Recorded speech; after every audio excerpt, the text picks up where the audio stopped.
doing something new with my hair today, meaning just the simple left switch. And I don't know if it's going to work or look good, but it's too late. I don't want to change it.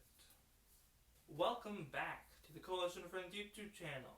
My name is Garrett, and you're here to see day 3 of me ranking Marvel-themed NFL helmets. So the first 2 days of this, we went through the bottom 16. And if you want to go check those out, there's a card up there. Wow. Hi. That you can go click on and see those videos. And then come back here and watch this one and see who's out and who's not going to make the top 8. And then we'll be good as gold. As you by now probably know, I do have criteria set up for this. If you don't, they're just going to be right there. I don't want to go through them, because let's just jump into it. Number 16 on this list is one that's really well detailed, and I really like. It's the Indianapolis Galactus. Here's where we start getting into characters that I didn't know about that much. I had to do some research on to fully understand the helmet, just so I could know who the character was and whatnot, why it's represented the way it is.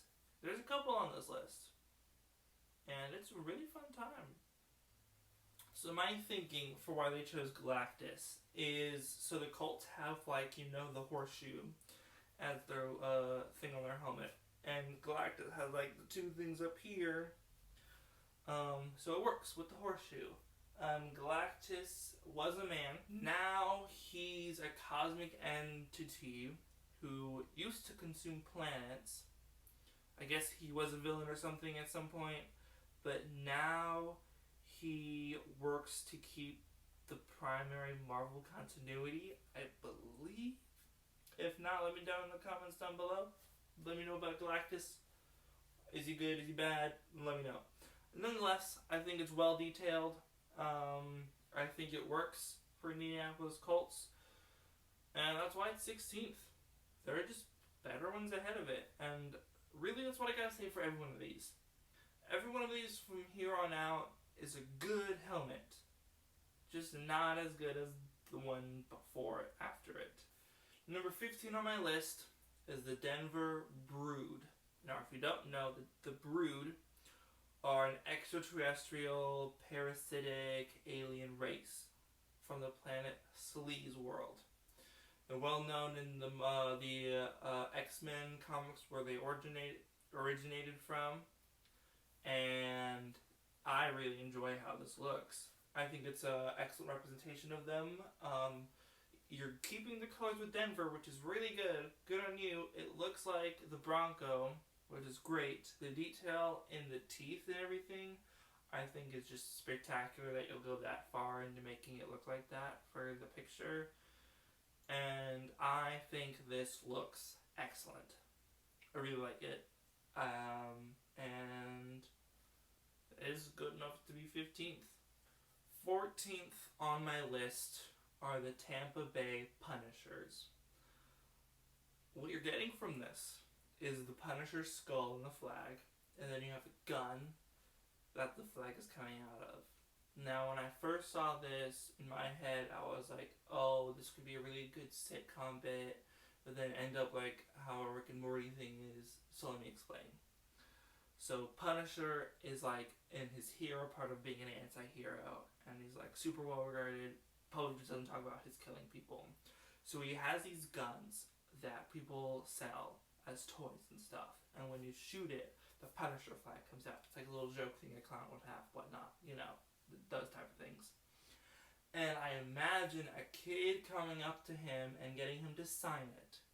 But then, somehow, the guns are switched. And then Punisher has to go into a fight, and he doesn't realize, because they're like replicas of it, so it's like pretty much his gun, like weight and everything.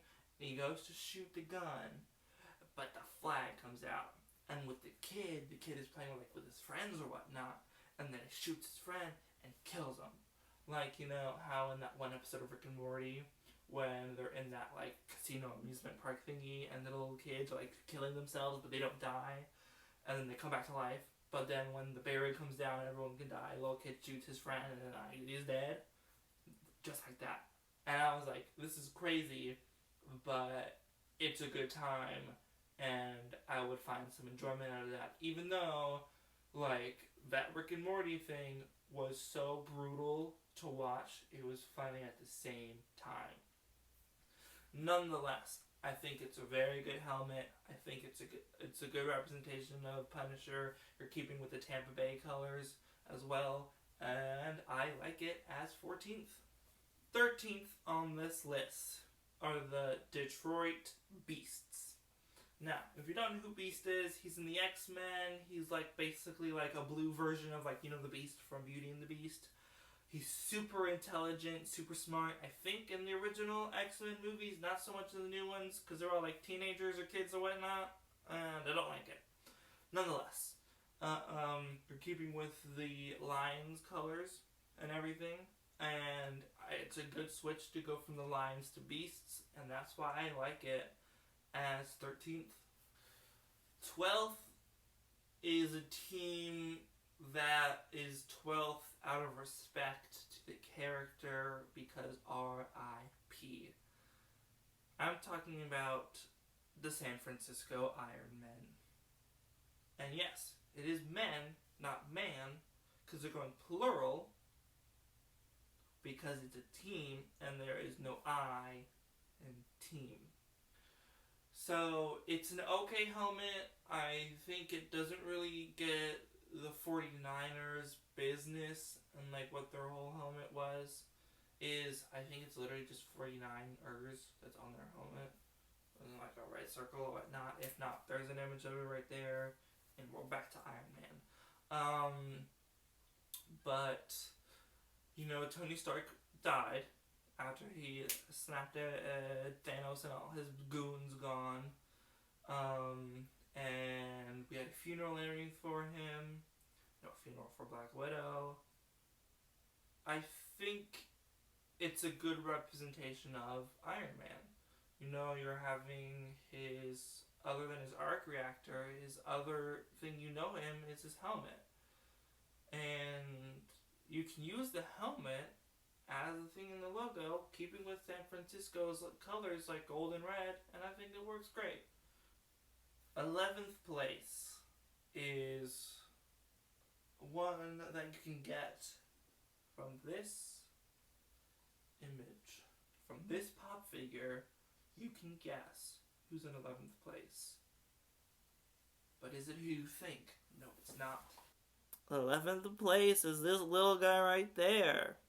I'm talking about the Washington Groots.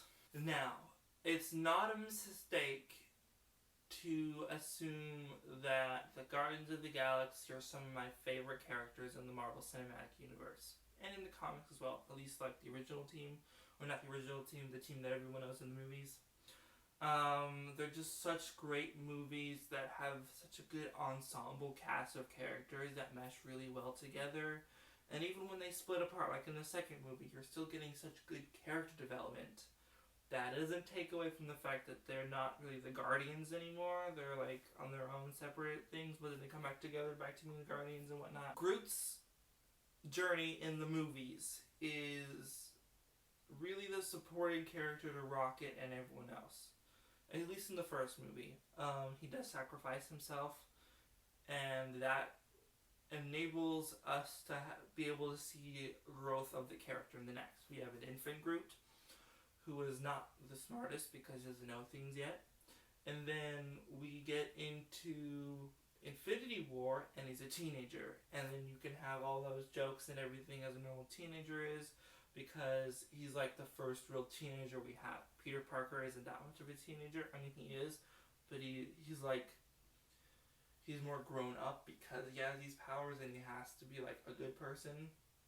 Not to say that Groot isn't, he likes to play video games too much, which are going to kill his brain roots, whatever. So, I really like the character.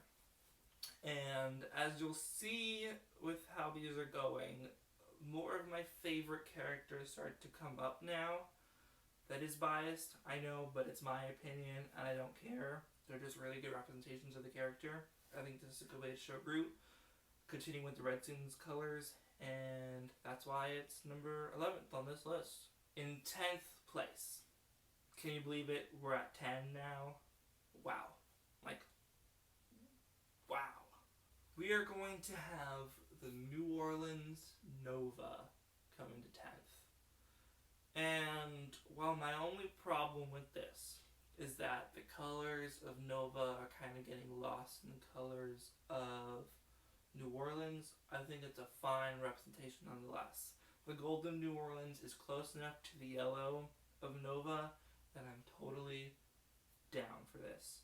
It's simple, it's nothing like super special or full of things that you have to look at and everything. It's just simple. It's a Nova symbol and it works well, and that's why it's number 10th. Alright, now the last team for today, coming in number 9th, one spot short of the top 8, are the Los Angeles Sentry. Now, Sentry is not a very well-known character to most. I had to look him up, and I have a fair amount of comics knowledge. Basically, he's this dude. He has a superhuman strength, speed, and stamina. He can manipulate light. He has an extra healing factor. He's been an Avenger. So, Lightning is most well known with his character in like images and everything. So taking the Los Angeles Chargers and going with Sentry is a very, very good choice. There's not really many other characters that are known with their lightning other than like Thor, but you have other things to be for Thor and everything, so it's fine. It's not really that necessary to keep Thor for another team and whatnot, so Sentry works really well. I like that they're going simple with the Los Angeles Chargers colors. There's nothing, specifically difficult about this, and I really enjoy it. The S for the Sentry, the lightning bolt stuff, it works, and that's why it's number 9. Alright, we got 8 more done. We now know who are in the top 8, and you can, in the comments down below, let me know who you think is going to win now. It comes down to only the next 8, of course, but I'm really excited to show you who I think should win. And if you like this video, give it a like, hit that subscribe button and that bell notification so you know when new videos pop up, and I will see y'all tomorrow.